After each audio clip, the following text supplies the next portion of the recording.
It's an unsettling thought, but the truth is that there are people out there who seem to take pleasure in causing others harm. Welcome to today's video, guys, where we'll be talking about a topic that's both fascinating and terrifying. Signs you're dealing with an evil person. Perhaps you've encountered people like this in your life, or maybe you're worried that someone close to you is displaying some troubling behaviors. Either way, this is a topic that's totally worth exploring.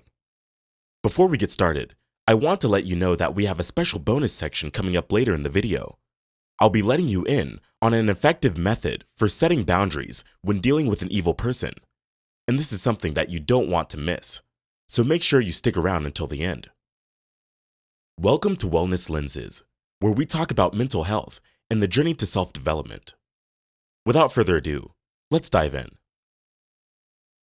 When we talk about evil people, we're not talking about your run-of-the-mill jerks or difficult personalities.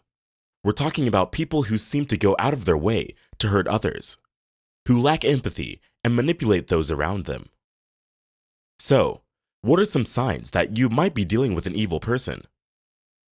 Well, they might seem charming and charismatic at first. They may even seem to care about you or be interested in your life. But as time goes on, you might start to notice that they're only interested in you for what you can do for them. Or they might start to belittle you or criticize you. Let's say you meet someone at an event who seems to be the life of the party. They're making everyone laugh, telling great stories, and seem genuinely interested in you. You might think that you've just made a new friend, but be careful. As you get to know this person more, you might start to notice that they always have to be the center of attention. They might talk over you, interrupt you, or even put you down in front of others. They might also be quick to anger or become aggressive if they don't get their way. This is a classic example of someone who might seem charming and charismatic at first, but is actually quite toxic. So, if you ever find yourself in a situation where you're dealing with someone who seems too good to be true, be cautious.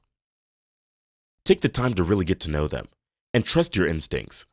If something feels off, it probably is. Remember, not everyone who seems charming and charismatic is actually a good person. Another red flag to watch out for is a lack of empathy. So empathy simply means being able to understand and share the feelings of others. It's an important trait that helps us connect with others and form meaningful relationships. When someone lacks empathy, it means they don't care about how their actions or words affect others. Evil people often have a hard time putting themselves in other people's shoes and understanding how their actions might affect those around them. They might do things that seem cruel or hurtful without any remorse or guilt. This lack of empathy can become even more troubling when it extends beyond personal relationships. For example, let's say you have a boss who doesn't care about the well-being of their employees. They might push you to work long hours without overtime pay, ignore your requests for time off, or criticize you unfairly in front of others. This kind of behavior can create a toxic work environment that affects everyone involved. If you notice that someone doesn't seem to care about your feelings or the feelings of others, it's worth considering whether or not you want them in your life. And then there's manipulation. Evil people are often very good at getting what they want, whether that means lying, gaslighting, or even forms of manipulation. Have you ever had a friend who always seems to get their way, no matter what? Maybe they always know just what to say to get you to do what they want, and they may make you feel guilty when you don't go along with their plans. That's a classic example of manipulation. Now, not all manipulation is necessarily evil. Sometimes, people use these tactics without even realizing it. They do it with good intentions. For example, a parent might manipulate their child into eating their vegetables by promising them dessert afterwards. That's not necessarily evil, right? But when someone uses manipulation to hurt or control others, that's when it becomes a real problem. The thing is, manipulation can be a powerful tool, and it's not always easy to recognize when it's happening to you. So if you're not sure whether someone is trying to manipulate you, it might be a good idea to talk to a trusted friend for advice. Before we move on to the next sign, if you're enjoying this video so far, please hit that like button and subscribe for more content about self-development and mental health. It really helps our channel and your kindness will go a long way. Next, an evil person is extremely controlling. Now, we all have people in our lives who like things done a certain way. Maybe you have a friend who insists on always picking the restaurant, or a family member who wants to control how the holidays are celebrated. And that's okay. Everyone has their quirks. But when someone is extremely controlling, it goes beyond just having preferences. They want to control every aspect of your life, and they'll stop at nothing to make sure things are done their way. So, what does extremely controlling behavior look like? Well, it can take many forms. Maybe they're constantly checking up on you, wanting to know where you are and what you're doing at all times. Or they might try to isolate you from your friends and family so that they're the only ones you can turn to. They might also try to micromanage everything you do, from the way you dress to the way you talk, and if you try to push back, they might resort to threats, intimidation, or even violence. If this describes your situation, you might need to set boundaries, or even cut ties with them if they're not willing to change their behavior.